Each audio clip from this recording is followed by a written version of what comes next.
निर्वासित प्रकरण 5. रमजानच्या दिवसात इरफानला त्याच्या भावंडांची खूप आठवण आली. त्याला आणि धाकट्या मलिकला जेव्हा पहिल्यांदा रोजा ठेवायला लावला होता तो प्रसंग त्याच्या डोळ्यासमोर उभा राहिला. आत्ता अनवर ज्या वयाचा होता त्याच वयात तेव्हा ते असतील. आधी इरफाननी आणि नंतर 4 वर्षांनी मलिकनी रोजा धरला होता. रिवाजाप्रमाणे ईदच्या आदल्या रात्री सकीनानं त्याला मेहंदी लावली होती. सकाळी उठल्याबरोबर त्यानं स्वतःचे तळवे पाहिले तर ते खूपच छान रंगले होते. मेहंदी अगदी छान रंगली होती. धावतच तो आम्मीला मेहंदी दाखवायला गेला होता. मग तेल लावून आम्मीनं आणि साकिनानं त्याच्या हाताची मेहंदी धुतली होती. आंघोळीच्या वेळी लावलेल्या सुगंधी तेलाचा आणि नंतर अंगभर चोपडलेला दिलबहार अत्तराचा, कानात ठेवलेल्या फायाचा वास आजही त्याच्या नाकाला जाणवला. त्या दिवशी त्याला नवे कपडे घालायला मिळाले होते. त्याचा सत्कार केला गेला होता. अब्बूंनी त्याला गोड काळा खजूर खायला घातला होता आणि वर सावकाश पाणी प्यायला लावलं होतं. आपण कोणीतरी खास आहोत, उत्सवातली मुख्य व्यक्ती आहोत अशी सुखद जाणीव या सर्व प्रकारामुळे त्याला झाली होती. बाहेरच्या मोठ्या कमऱ्यात त्याला सकीना आणि नजमा घेऊन आल्या होत्या. तेव्हा अब्बू, बडे भाईसाब, बडी भावज, रसूलभाई सगळे हजर होते. अम्मीनं चुल्ह्यामधल्या राखेनं गोल सारवून घेतलं होतं. सकीनानं आणि बडी भाभीनं छोट्या छोट्या डेगच्या भागोन्यात खारका, बदाम, चारोळ्या, पिस्ते, काजू, मनुके घातलेला शिरखुर्मा, पुलाव आणि कोशिंबिरी मांडल्या. कमऱ्याच्या मधोमध एक अगरबत्तीचं झाड लावलं होतं. अगरबत्तीच्या खुशबूत उददानातल्या उदाचा धूर मिसळत होता. नेहमीप्रमाणे सर्व मरद लोकांनी खाद्यपदार्थांभोवती उभं राहून हाताच्या ओंजळी करून फतेहा म्हटला आणि मग तोंडावरून हात फिरवले. त्या दिवशी इरफाननंही फतेहा म्हणून मोठ्या लोकांप्रमाणे स्वतःच्या चेहऱ्यावरून हात फिरवला होता. आपण खूप मोठे झाल्याचा भास तेव्हा त्याला झाला होता. त्या दिवशी सर्वांकडून इद्दी घेताना तर त्याला खूप मजा वाटली होती. त्याप्रसंगी त्यानं नेमके कोणते कपडे घातले होते ते आज स्मरणशक्तीला ताण देऊनही आठवलं नाही.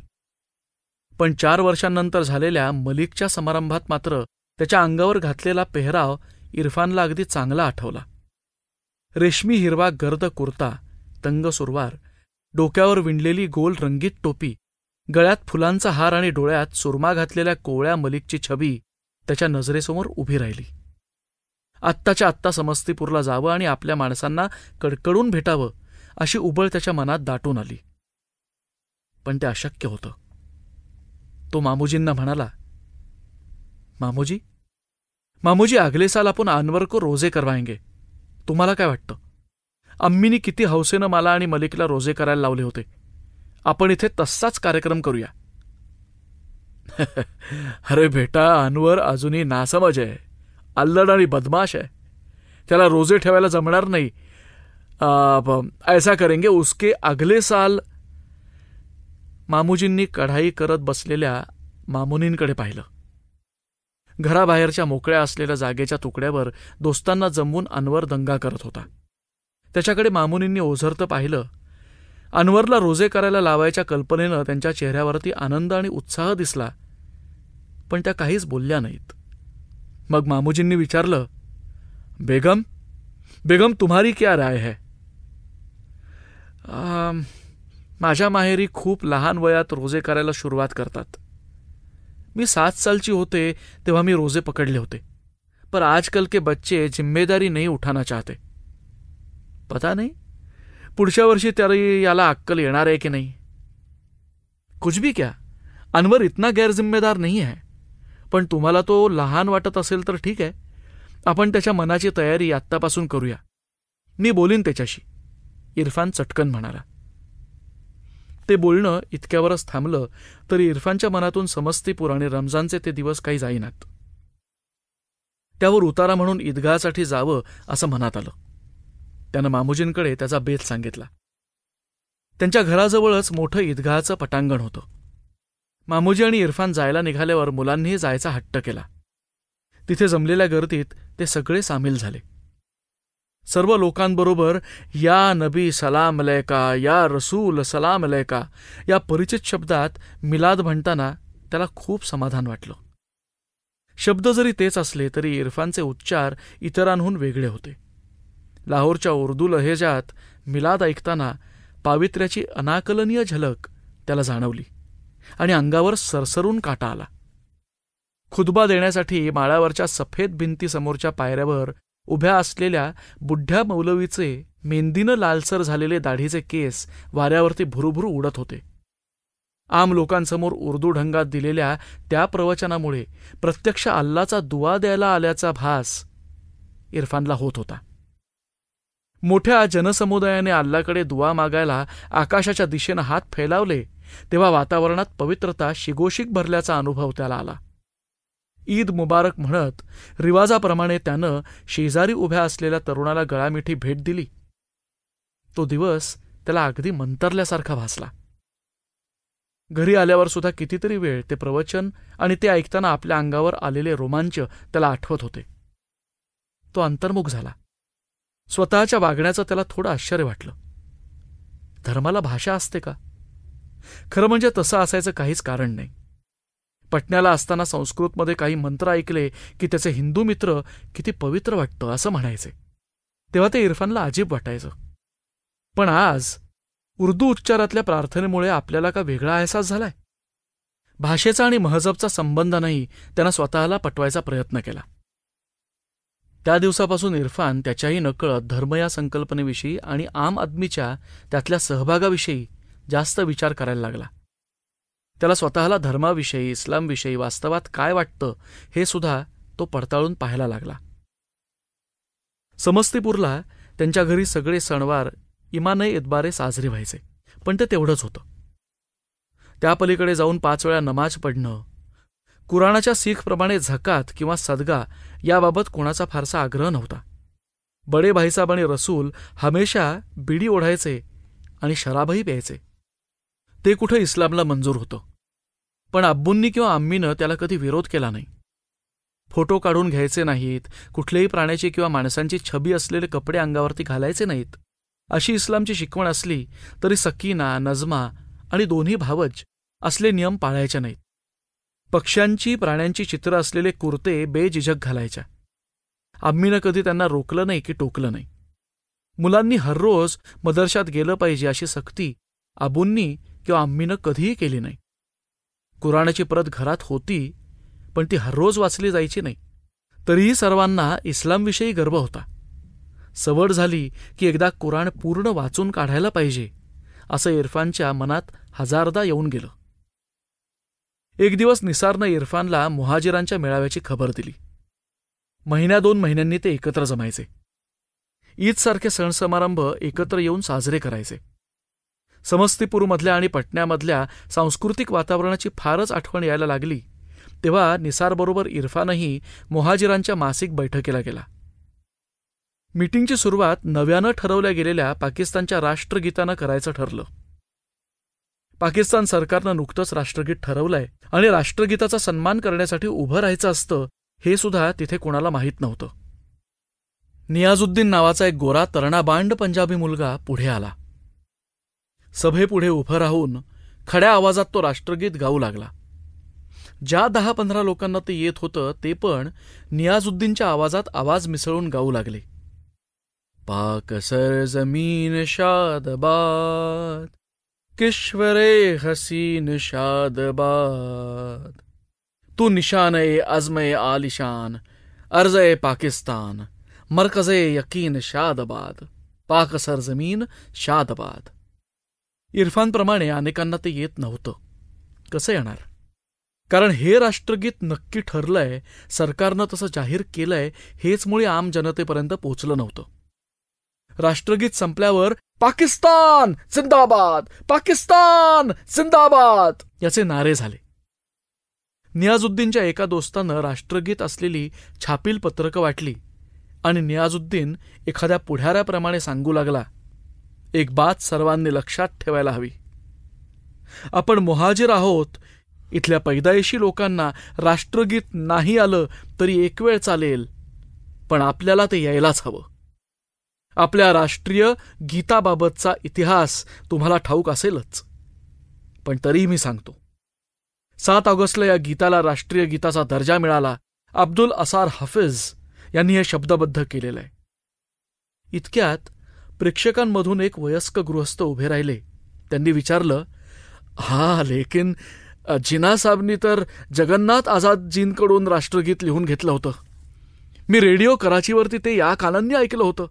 त्याचे शब्द असे होते, ए सरजमी ए पाक जर्रे तेरे आज सितारों से ताबनाक. अब हे क्या? मी ऐकलेल्या गीताला चाल दिली होती अहमद छागलांनी. हा जी, हां, मालूम है. ते सर्व मलाही माहिती आहे. पण त्याला राष्ट्रगीताचा सन्मान नाही दिला सरकारनं. आत्ता आपण गायलं ते राष्ट्रीय गीत आहे. नियाजुद्दीन जे काही मोठ्या हिरिरीनं बोलत होता ते इरफानच्या कानावर पडत होतं. पण त्याचं मन तिथून केव्हाच हिंदुस्थानात जाऊन पोचलं होतं. त्याच्या मनात जन गण मन अधिनायक जय हे शब्द गुंजायला लागले. हॉस्टेलच्या मेसमध्ये बसून ऐकलेले धीरज, पंकज आणि क्रांतीप्रसाद यांच्यात झडलेले वाद त्याला आठवत होते. वंदे मातरम हे राष्ट्रगीत असावं की जनगण मन हे राष्ट्रगीत असावं यावर केवढा बहस केला होता त्यांनी.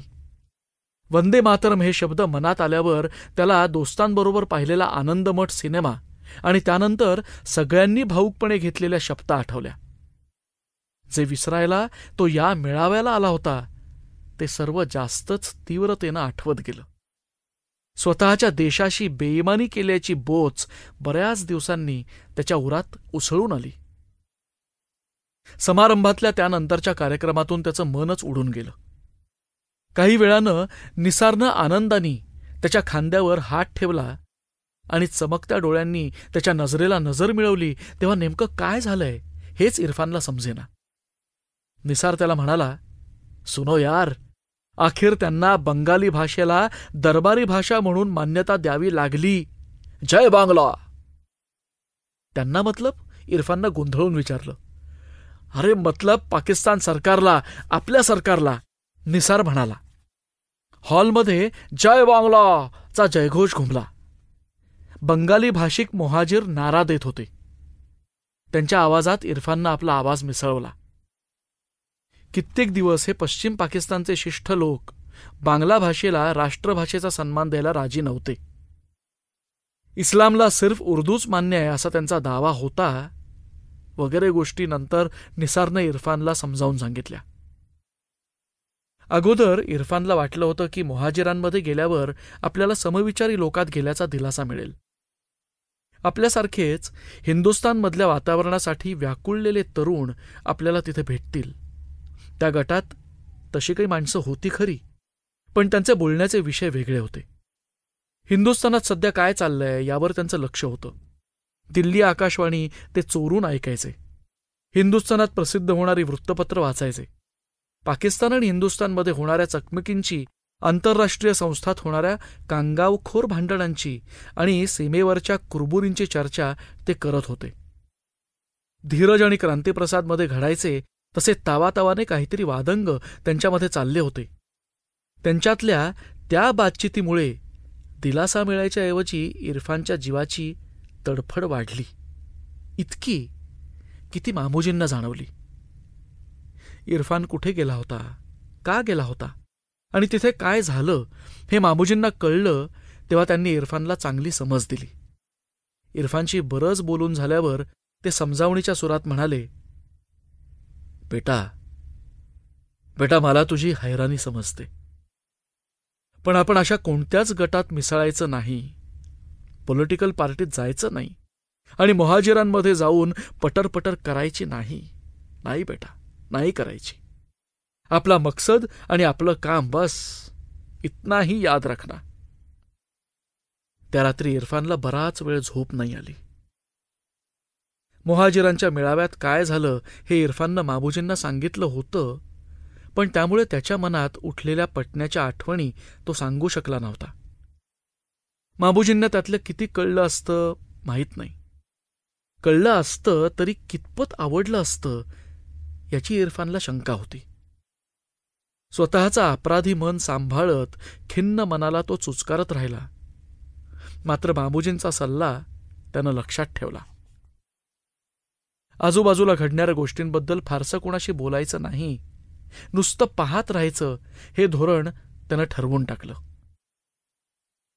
1955 सालची सुरुवात चांगली झाली. पाकिस्तान इंटरनॅशनल एअरलाईन्सची सुरुवात 1 जानेवारीला झाली. लाहोरसारख्या मोठ्या शहरातल्या तरुण मुलांमध्ये त्याविषयी उत्साह दिसून येत होता. कॉलेजमधल्या विद्यार्थ्यात त्याविषयी चर्चा झाल्या. पाकिस्तानच्या माथ्यावर मानाचा ताज चढल्यासारखं त्या सगळ्यांना वाटत होतं. एका मंगळवारी इरफान कॉलेजात आला तर कॉरिडॉरमध्ये मुलांचा घोळका दिसला. निसार आणि मुकेशही त्यांच्यात दिसले. तेव्हा इरफानची पावलं आपोआप तिकडे वळली.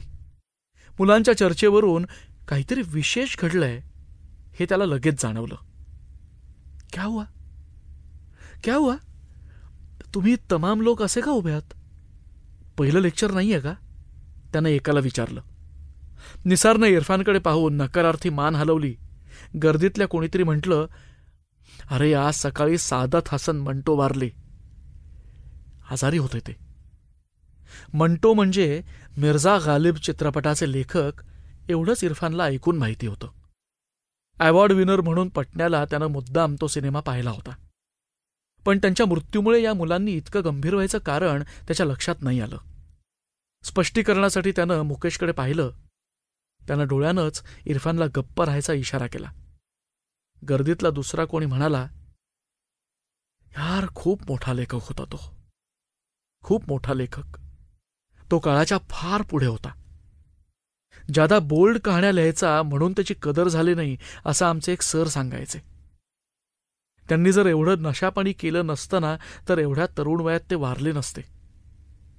गेले काही दिवस ते बिमार होते. शेवटी त्यांना इस्पितळात भरती केलं गेलं. पाक टी हाऊसमध्ये मी त्यांना 4-5 वेळा पाहिलंय. तिसऱ्या कोणीतरी मत नोंदवलं, अरे भैया सामान्य वाचकाला त्यांची मतं झेपणारी नव्हती. त्यांचे विचार आणि कथाही भडक असायच्या. इनके खिलाफ मुकदमे चले, एकदा नाही 3दा, 3 वेळा. हा भडक म्हण, अश्लील म्हण, पण त्यांच्या कथा काळजाला भिडायच्या. समाज के खिलाफ, सरकार के खिलाफ आवाज उठाने की जिगर इस आदमी में थी. मी तरी त्यांच्या अंत्ययात्रेला जाणार आहे. तुम्ही येणार का बोला? कॉलेजची मुलं आणि काही प्रोफेसर अंत्ययात्रेला जाणार होते. निसार आणि मुकेश बरोबर इरफानही गेला. कॉलेजच्या नजीकच्या नाक्यावरून मिरवणूक जाणार म्हटल्यावर दर्शनासाठी इतर मुलांबरोबर तोही उभा राहिला. उर्दू येत नसल्यामुळे त्यानं त्यांचं उर्दू मिश्रित साहित्य वाचलं नव्हतं. तरी एका ऐतिहासिक क्षणाचे आपण साक्षीदार असणार आहोत याबद्दल त्याला खात्री होती. दुसऱ्या दिवशी त्याला मंटोविषयी लोकांनी लिहिलेले विचार वाचायला मिळाले. त्यावरून त्याची खात्री झाली की काही वर्षांनंतर याच क्षणाचे साक्षी असल्याविषयी आपण इतरांशी अभिमानानं बोलू शकू. त्या दिवशी कॉलेजमध्ये लेक्चर्स नाही झाली. निसारनं आणि मुकेशनं मंटोच्या काही गोष्टींची कथानकं इरफानला ऐकवली. वेश्यांच्या जीवनावर आणि बटवाऱ्याच्या पार्श्वभूमीवर त्यांनी काही कथा लिहिल्या होत्या. रक्त तापवणाऱ्या, मन पेटवून उठणाऱ्या, सुन्न करणाऱ्या, माणसाच्या क्रूरतेच्या, अमानुषतेच्या परिसीमा दाखवणाऱ्या. एरवी सरळ मार्गांनी चालणारी माणसं नफरतीमुळे इतके अमानुष खरंच होत असतील? माणसाची हिंस्त्र वृत्ती दाखवणारी, वाचकाच्या मनाला आणि बुद्धीला वेदना देणारी आणि त्यांच्यातल्या पशूला जागवणारी ही असली पुस्तकं कशाला वाचायची, असंही इरफानच्या मनात येऊन गेलं. कॉलेजच्या पहिल्या वर्षाची दुसरी टर्म संपत आली होती. आता सगळे विद्यार्थी अभ्यासात गढून गेले होते. बाहेरच्या दुनियेत काहीही चाललं असलं तरी आता इरफानला अभ्यासाखेरीज कशातही लक्ष घालणं शक्य नव्हतं.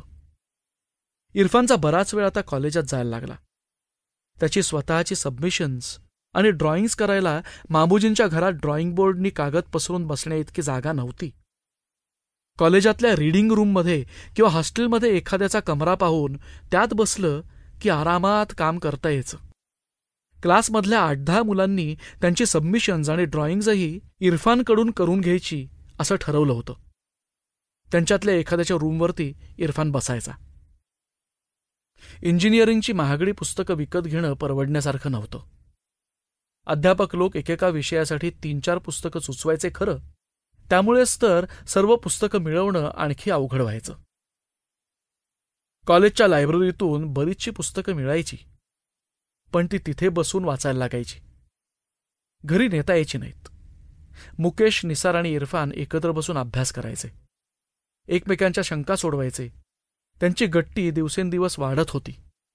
आपण एकमेकांशी बोललेलं बाहेर कुठे सांगितलं जाणार नाही असा विश्वास त्यांच्यात आस्ते आस्ते निर्माण झाला.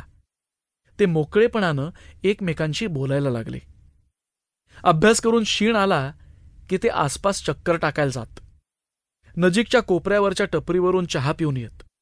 एकदा कॉलेजच्या गेटमधून बाहेर पडताना प्रोफेसर बलवीर सिंग समोरून येताना त्यांना दिसले. तिघांनी त्यांना आदबीनं सलाम केला आणि 4 शब्द बोलून पुढे सटकले. इरफाननी मनातली शंका त्याच्या दोस्तांना बोलून दाखवली. सर, मालूम है, मुझे ये सर पसंद है. किती छान शिकवतात. त्यांचं लेक्चर ध्यान देऊन ऐकलं ना की सगळ्या कन्सेप्ट्स क्लिअर होतात. पण या माणसाच्या डोळ्यात हमेशा इतका दर्द का असतो, मला कळत नाही. मुकेश आणि निसारनं एकमेकांकडे पाहिलं.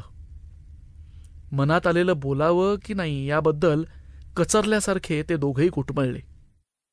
त्या दोघांनाही सरांविषयी नक्की काहीतरी माहिती आहे असं इरफानच्या लक्षात आलं. तो प्रश्नार्थक नजरेनं त्यांच्याकडे पाहत राहिला. शेवटी मुकेश म्हणाला, अरे, बटवारा झाला तेव्हाच्या वेदना त्या. लाहोरच्या खूप लोकांनी खूप काही सहन केलंय माहितीये, हिंदूंनी आणि मुसलमानांनी, ऑफकोर्स. त्याचा अर्धवट सोडलेलं वाक्य पुरं करत निसार म्हणाला,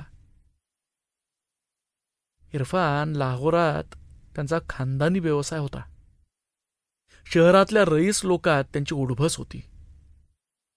फिर सब रईस हिंदुओं का जो हुआ वही उनका हुआ. त्यांच्या घरात 10-12 गुंड शिरले आणि त्यांची सगळी मालमत्ता लुटली गेली. प्रोफेसर साहेबच्या माताजींनी आणि पिताजींनी त्यांना उपरवाल्या कमऱ्यातून खालच्या मजल्यावरती येऊच दिलं नाही. त्यांना तशी शर्त घातली. त्यामुळेच तर प्रोफेसर साहेब बच गए. घरातच लॉफ्टवरच्या अलमारीमागे लपून राहिले. प्रोफेसर साहेबचे छोटे भाई घरात नव्हते म्हणून तेही वाचले. Oh my God. इरफानची अस्फुट प्रतिक्रिया आली. पुढं निसार बोलू लागला. त्यांच्या 2 छोट्या बहिणी, अब क्या बताऊं, शेवटी मारल्या गेल्या माहितीये.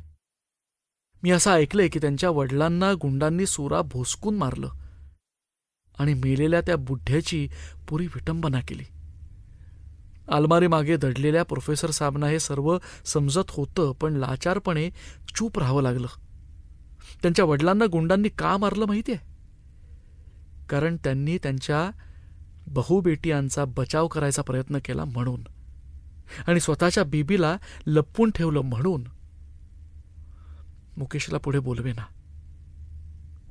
तो गप्प झाला. मग निसारनं पुढचं सांगितलं. काही लोक म्हणतात की तेव्हा प्रोफेसर साहेबची बीबी पेटसे होती. तिलाही गुंडांनी सोडलं नाही. सच क्या है मुझे सचमुच पता नहीं. घरातल्या बायकांची इज्जत लुटल्यावर त्या गुंडांनी हवेली पेटवून दिली आणि ते निघून गेले. माडीवर कुणी आहे का हे पाहायला ते नराधम वरच्या मजल्यावरती गेले नाहीत. त्यामुळेच तर प्रोफेसर साहेब बचावले. त्यांनी तेव्हा जे पाहिलं, ऐकलं आणि अनुभवलं त्याला आता 7 साल झाले. पण कितीही काळ गेला तरी हे असले हादसे कसे विसरणार कोण? मुकेशकडे पाहत निसारनं त्याचं बोलणं थांबवलं. इरफानचं लक्ष मुकेशकडे गेलं आणि तो चमकला. त्याचा चेहरा लाल झाला होता. त्याचे ओठ आणि पूर्ण अंग थरथरत होतं. कहीं मुकेश ने भी ऐसा कुछ देखा और भुगता तो नहीं, म्हणून तो हमेशा इतका गुमसुम असतो? मुकेश कळवळून बोलला. असं लाचार होणं आणि आपल्याच माणसांचा इतका घाणेरडा अपमान केलेला बेबसपणे पाहणं शर्मिंदा करतं माणसाला. मनात येतं का वाचवला आपण आपला स्वतःचा जीव, बिळात दडून बसलेल्या एखाद्या कायर चुह्यासारखा. मग स्वतःची आणि इतरांची नफरत वाटायला लागते, जगणाऱ्यांची, मरणाऱ्यांची आणि मारणाऱ्यांचीही. आपले प्राण वाचले तरी शर्मिंदगी आणि अपराधीपणाची बोच पाठ सोडत नाही. कसली ही जिंदगी, कसली ही जिंदगी. इरफानने मुकेशच्या पाठीवरती हात ठेवला. मुकेश संतापानं आणि दुःखातिरेकानं आणखीनच थरथरू लागला. त्या वाढत्या थरथरीतून इरफानला मुकेशबद्दल बरंच काही समजलं. थोडा वेळ कोणीच काही बोललं नाही, बोलू शकलंच नाही.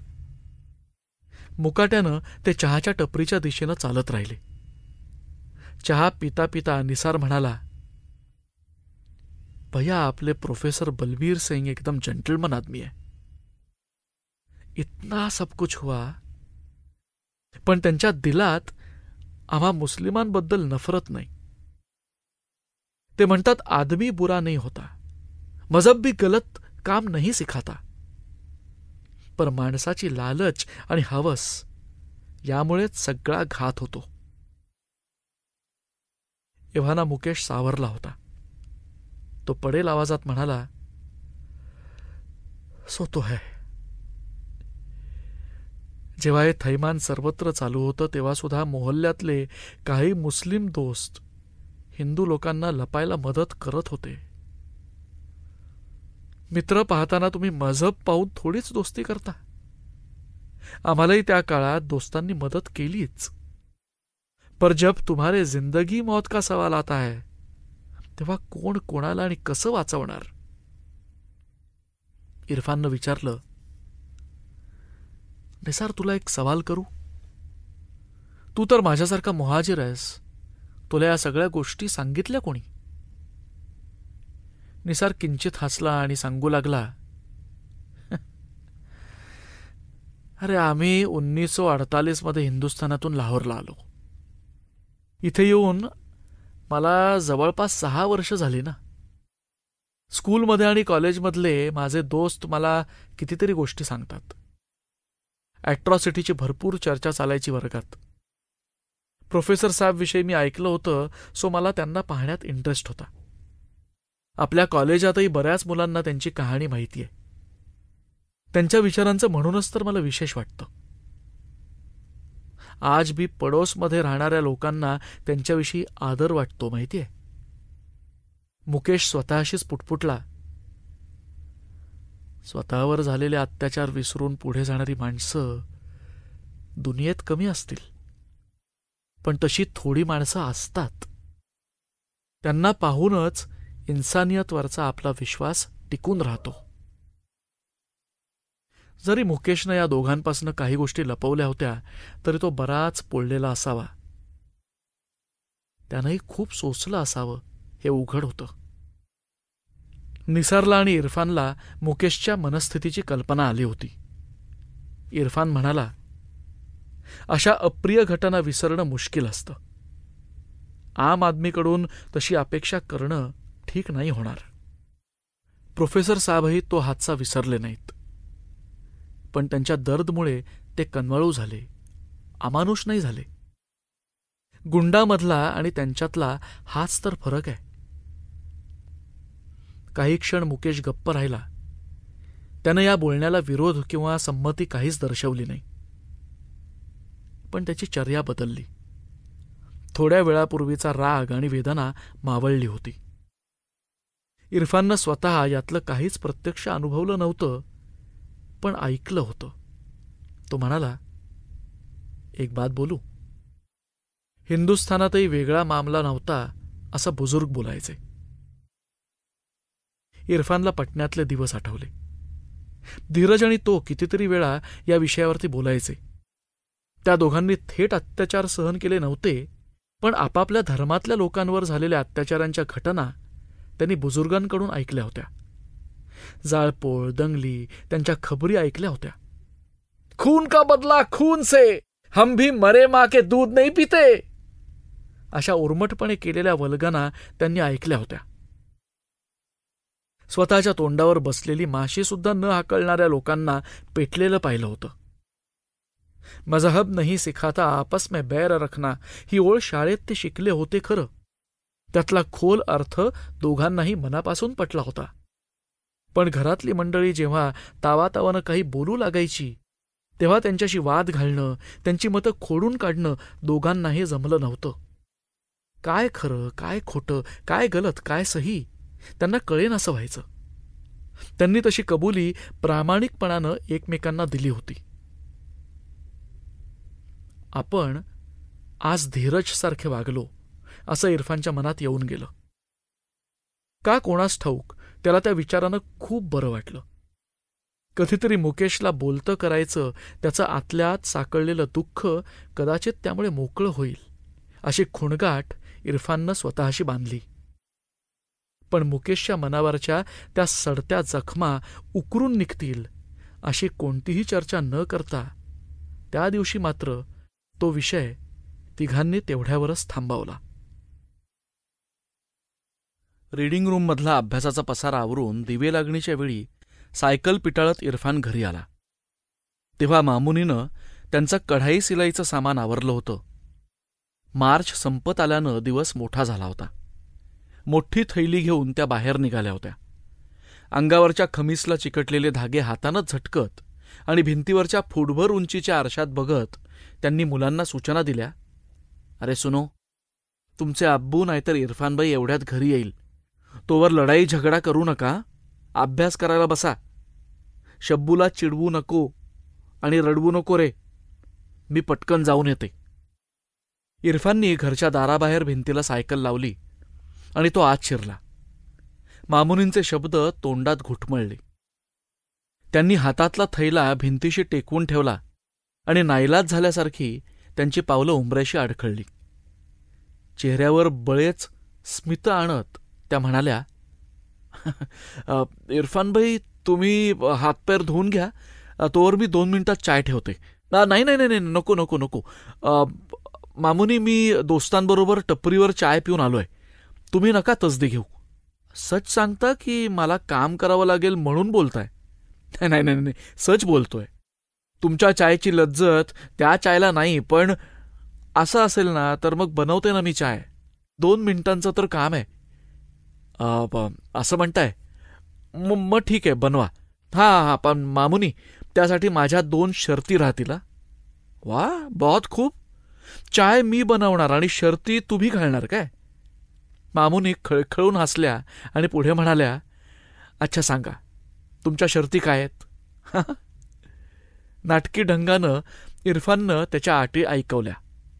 ऐका, तुम्ही केलेली कढाई सिलाई मला दाखवायची, ही झाली पहिली शर्त.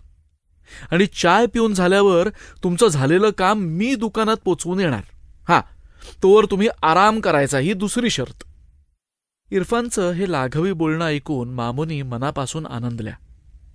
त्याच्याकडे पाहत मानेला मुरका देऊन म्हणाल्या, मस्का लगाना कोई तुमसे सीखे. नाही नाही नाही मामुनी, तुम्हाला वाटायचं की या इरफानला फक्त होमसिक होऊन मूल लटकून बसता येतं. या ये नाही मिलता, वो नाही दिखाई देता अशा शिकायती फक्त करता येतात. अरे हम भी कुछ काम के है, हे पटवायला नको का तुम्हाला? इरफान स्टोव्ह पेटवत होता तेवढ्याच वेळात थैलीतले 6 बेबी फ्रॉक्स आणि कढाई केलेले 2 खमीस मामुनींनी बाहेर काढले. मामुनी, तुमच्या हातात सचमुच बहुत सफाई है. किती मस्त कशिदा केलाय तुम्ही. मी खामखा तारीफ करत नाही, हा, नाहीतर म्हणाल की मी मस्का लावतोय म्हणून. हा चहा पिऊन झाल्यावर इरफान सायकल दामटत दुकानाकडे निघाला आणि लक्ष्मी चौराह्यावरच्या कपड्याच्या दुकानात माल पोचवून आला. तो घरी आला तेव्हा त्याच्या पोटात भूक खवळली होती. मोगलाई करीचा वास बाहेरपर्यंत दरवळत होता. आत चाललेल्या मामूजी आणि मामुनींच्या संभाषणाचे आवाज त्याच्या कानावरती पडले. मामुनी मामूजींना सांगत होत्या, कुछ भी कहो. हां, कुछ भी कहो, इरफान भाईला ना बोलण्याची तमीज चांगली आहे. त्याच्याकडून वागण्याचा तौरतरीका शिकून घे असं अनवरला मी अक्सर सांगत असते. मामूजी म्हणाले, हां हां, माझे भवनही असेच आहेत. इरफान बिलकुल अपने अब्बू पर गया है. सामने वालेला खुशी वाटेल, राहत मिळेल असं हमेशा बोलणार. आपली आणि आपल्या अब्बूंची तारीफ ऐकून इरफानला खूप आनंद झाला. चंद मीठे लफ्ज आदमी को खुशी देने को काफी होते हैं इरफान. हा अब्बूंचा विश्वास किती सार्थ आहे हे त्याला आज पटत होतं. रात्री झोपताना इरफानला खूप छान वाटत होतं.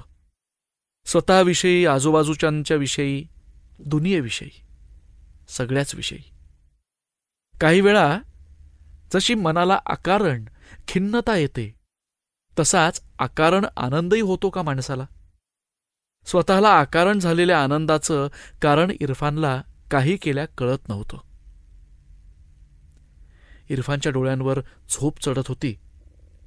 डोळे सारखे मिटत होते आणि आकाशात अचानक वीज चमकावी तसा एक विचार त्याच्या मनात चमकला. इतरांशी चांगलं वागलं की आपोआप आतून आनंद वाटतो. खुशी पाने के लिए आदमी को कुछ खास कोशिश करने की जरूरत ही नहीं है. मुकेशचं दुःख कधीतरी त्याच्याबरोबर वाटून घ्यायचं आणि त्याच्या दुःखाचा निचरा व्हायला मदत करायची हा निश्चय करत तो निद्राधीन झाला. पुढचे 2 महिने तर खूपच गडबडीत गेले. मुकेश, निसार आणि इरफान तिघांनाही सर्व पेपर्स चांगले गेले होते. फायनल एक्झाम झाल्यावर इरफानला थोडी फुरसत मिळाली. या महिन्यात तसं करण्यासारखं फारसं काही नव्हतं, तर हे त्रिकूट तेव्हा भरपूर भटकलं. लॉरेन्स गार्डन मॅकनल कॉलेजच्या जवळच असल्यानं ते तिथं गेले. जवळच्या साध्याशा हॉटेलात जेवले आणि दिवसभर तिथेच हिंडले फिरले. कुतुबुद्दीन ऐबक, नूरजहां, जहांगीर, अनारकली या सर्वांच्या कबरींना त्यांनी भेटी दिल्या. दंगलीमध्ये झालेल्या जुन्या इमारतींच्या मोडतोडींची अजूनही डागडुजी झाली नव्हती. ते खंडहर पाहून मन तसं उदास झालं. शहाजहांच्या काळात बांधलं गेलेलं शालिमार गार्डन इरफानला विशेष आवडलं. छोट्या मुलाला सांगावं तसं निसारनं त्याला सांगितलं, इरफान देख, कुराणमध्ये जन्नतचं जसं वर्णन केलंय ना तशी ही बाग बनवलीय बघ. तू आठवून बघ कुराणमध्ये कशी वर्णनं केली आहेत, म्हणजे तुझ्या लक्षात येईल सगळं. इरफाननी कुराण वाचलेलं नसल्यानं ते आठवण पाहायचा प्रश्नच नव्हता. कुराणविषयीचं स्वतःचं अज्ञान कबूल करण्यापेक्षा त्यानं गप्प राहणंच पसंत केलं. परीक्षेचा निकाल लागला. इरफान गणितात 2रा आणि इंजिनिअरिंग ड्रॉइंगमध्ये पहिला आला होता. एकूण मुलात त्याचा 3रा नंबर होता. अपेक्षेप्रमाणे मुकेशनं गणितात अव्वल मार्क मिळवले होते. निसारला पासापुरते मार्क मिळाले होते. वर्ष पदरात पडलं याचाच त्याला आनंद झाला होता. इरफानच्या परीक्षेतल्या यशामुळे मामूजी खूप खुश झाले. त्याच्या कॉलेजच्या दोस्तांना आणि प्रोफेसर्सना त्यांना आपल्या गरीबखान्यात आणावं आणि झकासपैकी जश्न मनवावा अशी त्यांनी टूम काढली. याआधी इरफाननं आपल्या कोणत्याही मित्राला घरी आणलं नव्हतं. निसार मुकेशनीही त्यांच्या घरी कोणालाही बोलवलं नव्हतं. मामूजींनी अगदी लावूनच धरलं तेव्हा इरफाननी या बेताला होकार दिला. प्रोफेसरांपैकी त्यानं फक्त इजाज महम्मद आणि बलवीर सिंग यांना बोलवलं. आढेवेढे न घेता दोघंही आले याचं मामूजींइतकंच इरफानलाही अप्रूप वाटलं. अनवरला हाताशी घेऊन मामुनींच्या देखरेखीखाली इरफाननी घर आवरलं आणि बिछायत घालून गिलास, कटोऱ्या, प्लेटी मांडून ठेवल्या. मामुनींनी दिवसभर खपून चिकन बिर्याणी, खिमा टिकिया आणि फालुदा बनवला होता. मुलांना अगदी ठेवणीतले कपडे घालून सजवलं होतं. सुनो, बदमाशपणा आणि झगडा अजिबात करायचा नाही हा, अशा सूचना मामुनींनी मुलांना 2 दिवस दिल्या होत्या. त्यामुळे पाहुणे मंडळी आली तेव्हा मुलं हासऱ्या उत्सुकतेनं त्यांच्या स्वागताला अगदी तयार होती. एवढ्या शिकलेल्या लोकांशी आपण बोलायचं काय असा गोंधळ मामूजींच्या मनात चालला होता. आलेल्या पाहुण्यांची आवभगत कशी होईल याचं इरफानला सुद्धा थोडं दडपण आलं होतं. पण दोन्ही प्रोफेसरांनी मामूजींशी हवा, पाणी, भाजीपाला, महागाई या विषयांवरती बोलून त्यांना बोलतं केलं. मुलांची ते त्यांच्या शाळेबाबत बोलले. इरफान भाईसारखं खूप शिका हा, असं त्या मुलांना सांगितलं. प्रोफेसर साहेब, इरफानकडे लक्ष द्या बरं. त्याला आपल्या जिम्मेदारीवरती इकडे त्याच्या वालिदांनी पाठवलंय वगैरे गोष्टी मामूजींनी प्रोफेसरांना ऐकवल्या आणि बोलायचे विषयच संपून गेले. मग निसारला गाणी म्हणायला सांगून इरफाननी वेळ मारून नेली. त्यानं झकास 2 गाणी म्हटली. प्रोफेसर सिंगांच्या आग्रहावरून एक कव्वालीही गाऊन सगळ्यांना आनंद दिला. एकंदरीत कार्यक्रम छान पार पडला. निघताना प्रोफेसर बलवीर सिंग मामूजींना म्हणाले, इरफानला परीक्षेत मार्क चांगले मिळालेले आहेत. दुसऱ्या वर्षाची पढाई वाढणार. तो जर हॉस्टेलला आला तर त्याला बरं पडेल असं मला वाटतं. पढ़ाई के लिए उसे ज्यादा वक्त मिलेगा हॉस्टेल पे. या वाक्यानं मामूजी गप्प झाले. एकवार इरफानकडे नजर टाकून त्यांनी प्रोफेसर साहेबांना विचारलं, पर प्रोफेसर साहब, घर पे रहने में हर्ज क्या है? आम्ही त्याला घरी काही काम वगैरे करायला लावत नाही. घरात पढ़ाई करायला शांतता देतो. और एक बात, म्हणजे हॉस्टेलचा खर्च कसा भागवणार? त्यावरती प्रोफेसर इजाज महम्मद म्हणाले, आता यावर्षी अभ्यास खूप जास्त असणार मामूजी. तिथे लायब्ररी आणि लॅब असते. ड्रॉइंग करण्यासाठी सोयीची जागा असते. रही बात खर्चे की, मैं ऐसा करता हूं, मैं इरफान को स्कॉलरशिप दिला दूंगा. तरी मामूजींना ही कारणं पटेनात. ते म्हणाले, आमचं मकान छोटं आहे, चांगलं नाही हे सगळं खरं. म्हणजे वस्तीही चांगली नाही हे मला माहिती आहे. पण कॉलेजपासून घर दूर नाही. इरफानची इथे थोडी अडचणी होत असेल, पण म्हणजे प्रोफेसर सिंग त्यांना तोडत घाईनं म्हणाले, नाही नाही नाही, गलतफहमी नका करून घेऊ. छोट्या घरात राहून पढाई करता येते. पण इरफानला हक आहे हॉस्टेलला राहायचा. त्याचा त्याला फायदा होईल. इंजिनिअरिंगच्या मुलांना पढाईसाठी खूप वेळ द्यावा लागतो मामूजी. आणि ड्रॉइंग बोर्डसाठी जागाही लागते बरीच. हॉस्टेलच्या फीजमध्ये आम्ही त्याला सवलत मिळवून देऊ शकतो. मामूजींनी निसार आणि मुकेशकडे पाहत विचारलं, हे दोघे कुठं राहतात? हॉस्टेलमध्ये? नाही नाही, पण माझ्या घरी अभ्यासाला पुरेशी जागा आहे मामूजी. आणि परीक्षेत मार्क कमी असल्यामुळे मला म्हणजे फीजमध्ये सूट मिळणार नाही ना, निसार चटकन म्हटला. आणि माझा कमरा अलग आहे, सो मुकेशनं उत्तर दिलं. अच्छा, हम सब मिलकर सोचेंगे फिर, असं म्हणत मामूजींनी तो विषय संपवला. प्रोफेसर सिंगनी विषय काढला हे इरफानच्या दृष्टीनं खरं तर बरंच झालं. मामूजींच्या एवढ्याशा जागेत अभ्यास करणं दिवसेंदिवस मुश्किल होत होतं. पण मामूजींकडे हा विषय कसा काढायचा हा त्याला प्रश्न पडला होता. प्रोफेसर सिंगांच्या सूचनेनंतर या प्रश्नाला आपोआप तोंड फुटलं. पहिल्या वर्षी इतर विद्यार्थ्यांची केलेली सबमिशन्स आणि ड्रॉइंग्स हे सर्व काढून मिळवलेल्या पैशांची ऊब इरफानला जाणवत होती. गरज पडली तर आपण ट्युशन्स घेऊन हात खर्चासाठी पैसे जमवू शकू, हाही आत्मविश्वास एव्हाना आला होता. मामूजींच्या भावना न दुखावता हॉस्टेलवर राहायला जाणं या चर्चेमुळे शक्य झालं. बेटा, तुला जे ठीक वाटेल तसं कर. मैं कौन हूं रोकने वाला. लेकिन इंजिनियर झाल्यावर या अनपड मामूजीला विसरू नकोस बस. मामूजी किंचित नाराजीनं म्हणाले. असा कसा विसरीन मामूजी, मी असा कसा विसरीन. हर हप्त्यात एकदा तरी येणारच मुलांची खेळायला आणि मामुनींच्या हातचं जेवण जेवायला, इरफाननी लाडीगोडी लावत म्हटलं. मामूजींची कळी खुलली आणि ते हसून म्हणाले, अरे वा, भांजा माझा आणि घरी येणार म्हणे मामुनींसाठी आणि मुलांसाठी. ये क्या बात हुई यार. आठवड्यातून एकदा आपण घरी येऊ असं आश्वासन देऊन इरफाननी मामूजी आणि मामुनींचं समाधान केलं. आपण दिलेलं आश्वासन कदाचित आपण पाळू शकणार नाही याचीही त्याला जाणीव होती. मामूजींचं घर सोडताना त्याला खूप वाईट वाटणार होतं, पण एका परीनं मोकळंही वाटणार होतं. यापुढे सर्व बाबतीत त्याचा तो मुक्त्यार असणार होता. आणखी एका नव्या वळणावरून आयुष्य पुढे सरकत होतं. श्रोते हो, डॉक्टर अनघा केसकर लिखित निर्वासित या कादंबरीचा हा भाग इथेच संपला. पुढचा भाग ऐकण्यासाठी उद्या भेटूयात. तोपर्यंत नमस्कार श्रोते हो.